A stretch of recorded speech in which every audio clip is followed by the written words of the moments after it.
नमस्कार। आज के इस खास विश्लेषण में बहुत बहुत स्वागत है। अगर रक्षा क्षेत्र में अपना करियर बनाने का सपना देखा जा रहा है तो आज की ये जानकारी सच में एक गेम चेंजर साबित हो सकती है। आज गन कैरेज फैक्ट्री जबलपुर की 2026 स्किल्ड ट्रेड्समैन यानी कुशल कारीगर भर्ती का पूरा विश्लेषण किया जाएगा। ITI, डिप्लोमा और डिग्री धारकों के लिए ये एक कमाल का मौका है। तो चलिए बिना किसी देरी के सीधे इस शानदार अवसर की हर एक डिटेल को डिकोड करते हैं। आगे बढ़ने से पहले एक नज़र आज के एजेंडे पर। हम बात करेंगे GCF में नौकरी के अवसर की, फिर देखेंगे कि कुल कितनी रिक्तियां और ट्रेड्स उपलब्ध है। इसके बाद सैलरी और एलिजिबिलिटी पर चर्चा होगी और आखिर में जानेंगे पूरी आवेदन प्रक्रिया को। भाग 1, GCF नौकरी का अवसर। चलिए सीधे मेन मुद्दे पर आते हैं और समझते हैं कि ये अवसर इतना खास क्यों है और किस तरह का रोजगार यहाँ मिल रहा है। स्क्रीन पर दिख रहा ये नंबर 169 कोई छोटी मोटी बात नहीं है। एक ही सरकारी संस्थान में एक साथ 169 पदों पर वैकेंसी निकलना सच में एक बहुत बड़ा अवसर है। हालांकि यहाँ ध्यान देने वाली बात यह है कि ये पद फिक्स टेन्योर कॉन्ट्रैक्ट बेसिस पर हैं, लेकिन परफॉर्मेंस और फैक्ट्री की ज़रूरत के हिसाब से इनके रिन्यू होने की भी काफ़ी अच्छी संभावनाएं रहती हैं। और सबसे बड़ी बात, ये कोई आम जॉब नहीं है। गन कैरेज फैक्ट्री यानी GCF जबलपुर भारत सरकार के रक्षा मंत्रालय के तहत एक बहुत ही प्रमुख और प्रतिष्ठित आयुध इकाई है। यहाँ भारतीय सशस्त्र बलों के लिए आर्टिलरी सिस्टम और गन कैरेज जैसे बेहद क्रिटिकल इक्विपमेंट्स बनाए जाते हैं। मतलब यहाँ काम करने का सीधा सा अर्थ है देश की नेशनल सिक्योरिटी में अपना प्रत्यक्ष योगदान देना। भाग 2, रिक्तियाँ और उपलब्ध ट्रेड। इस संगठन की अहमियत तो समझ आ गई। अब जरा उन खास टेक्निकल रोल्स पर फोकस करते हैं जिनकी इस फैक्ट्री को तलाश है। अब इस लिस्ट में जो बात सबसे ज्यादा दिलचस्प है वो ये है कि ये भर्तियां किसी एक ट्रेड तक सीमित नहीं हैं। यहाँ पूरी 8 अलग अलग टेक्निकल ट्रेड्स की मांग है। मशीनिस्ट, जिसमें खासकर CNC ऑपरेटर चाहिए, fitter, welder, HT operator, electroplater, examiner, लोहार और टर्नर जैसे पदों की आवश्यकता है। कुल 169 रिक्तियों को इन्हीं सभी ट्रेड्स के बीच बांटा गया है। ये विविधता साफ दिखाती है कि रक्षा उपकरणों को बनाने में कितने तरह के स्किल्स की जरूरत एक साथ पड़ती है। भाग 3, वेतन और पात्रता मानदंड। रोल्स तो क्लियर हो गए, पर अब आते हैं सबसे महत्वपूर्ण सवाल पर। सैलरी क्या मिलेगी और इसे पाने के लिए क्या-क्या क्वालिफिकेशंस चाहिए? ये आंकड़ा यकीनन काफी आकर्षक है।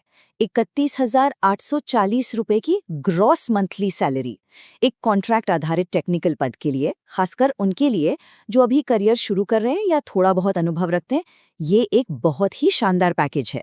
तो सबसे क्रूशियल पॉइंट ये है कि यहाँ सिर्फ किताबी ज्ञान काम नहीं आएगा, प्रैक्टिकल एक्सपीरियंस भी चाहिए।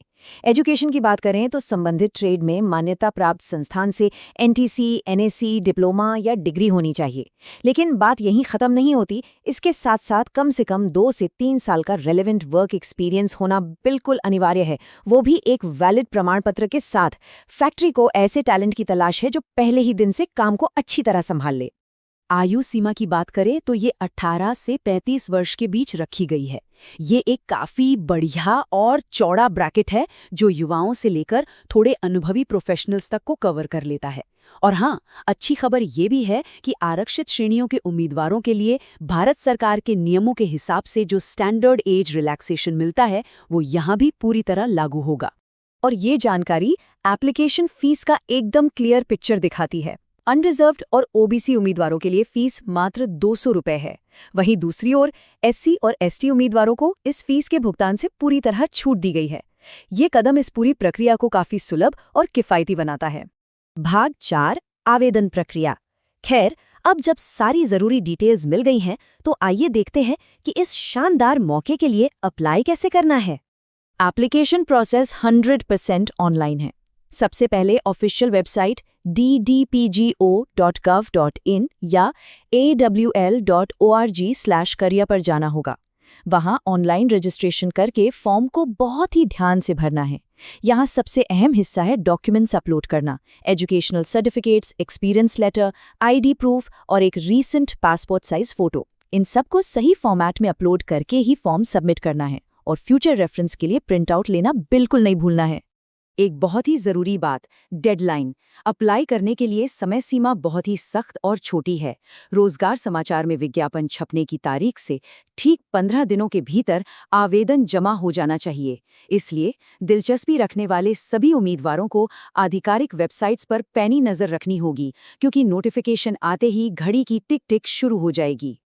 चलिए अब समझते हैं कि सिलेक्शन कैसे होगा।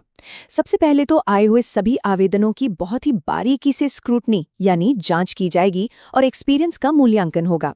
इसके बाद शॉर्टलिस्ट किए गए उम्मीदवारों को मैनेजमेंट के फैसले के अनुसार इंटरव्यू या स्किल टेस्ट के लिए बुलाया जा सकता है। ये सारे अपडेट्स सिर्फ ऑफिशियल वेबसाइट के जरिए ही दिए जाएंगे, इसलिए लगातार उसे चेक करते रहना बेहद जरूरी है। तो इन सारे फैक्ट्स और फिगर्स को देखने के बाद एक बड़ा विचार सामने आता है। देश के रक्षा क्षेत्र में अपनी तकनीकी विशेषज्ञता का उपयोग करने का ये एक असाधारण मौका है। क्या 169 पदों वाली ये 2026 की भर्ती नेशनल सिक्योरिटी में योगदान देने वाले एक बेहतरीन और संतोषजनक करियर की नींव बन सकती है? इसी अहम सवाल के साथ आज के इस विश्लेषण को यहीं विराम देते हैं। The full notification link is available in the description.